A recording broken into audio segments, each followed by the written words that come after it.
Hey guys, welcome back to the Allegheny Crossing YouTube channel. Today we have something unique for you, and this comes from a fellow YouTuber who has a channel called Datafied. And on that channel, he had a video about a week ago where he did a tail chase challenge. Now, I had never heard of a tail chase challenge before, but apparently it's the next coolest thing in O-gauge railroading right now. So, if you haven't heard about it, what a tail chase challenge is you try to put as many cars as you can around, if you have a loop, around the loop of your layout, and you try to get your head engine as close to the tail end train of the train, the caboose, or whatever car you have on the end, without hitting it, and have your trains, see if your train can pull it. So, that's what we're doing today. And I thought that I would take it a step further. So instead of just having one tail chase challenge, I'm going to have two tail chase challenges. As you can see, I have a double main line here on my layout. And so I decided, well, I have enough cars. Let's see if I can do a double tail chase challenge at the same time. So that's what we're going to do. Hope you're ready. We have here this Western Maryland Challenger steam engine, and this is going to be the head engine for the first tail chase challenge. As you can see, I have all the cars around the layout, and I actually have 4 cabooses here on the end to get as close as I can. I'm about within 1/8 of an inch or so from the back of this caboose to the front of this engine. Pretty tight tolerance there. I have an engine at the back of the train that I'm using to help push this train along. This is a Western Maryland RS3 engine. So I'm not going to depend only on this. This is a long train, and I wanted to provide it some help. For the second tail chase challenge train, I have this Baltimore and Ohio Mikado engine as my head engine, and then I am following it up at the end with these 2 Pennsylvania Railroad Switcher 040 switcher engines. And so they're providing some power on the tail end of this train. Now I do have a little more space between the head engine here and the caboose.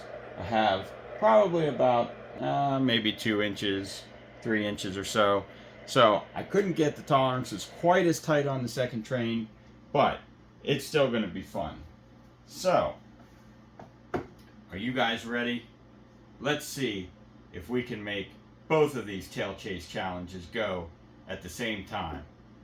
Let's do this.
guess what? We did it. We accomplished the double tail chase challenge. Pretty amazing. I didn't think we could do it, but these engines are powerful and they can pull a lot of cars around this layout. Well guys, like I said before, this tail chase challenge came from a fellow YouTuber friend who has a channel called Datified. He has a great channel where he does a bunch of O-gauge trains. He calls his layout the second-hand overland, and he's got some really neat things going on where him and his son build trains together. So if you haven't checked out his channel, be sure to head on over there. I'll put the link in the description below.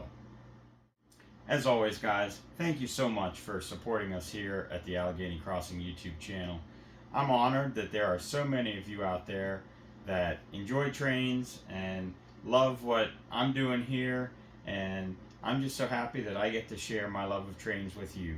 So thank you so much for supporting us. Thank you for subscribing.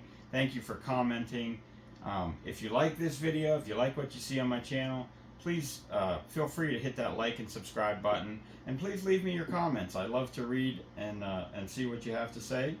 I love to see what you guys are doing on your layouts and with your love of trains. So as always guys, thanks again, and we'll see you next time.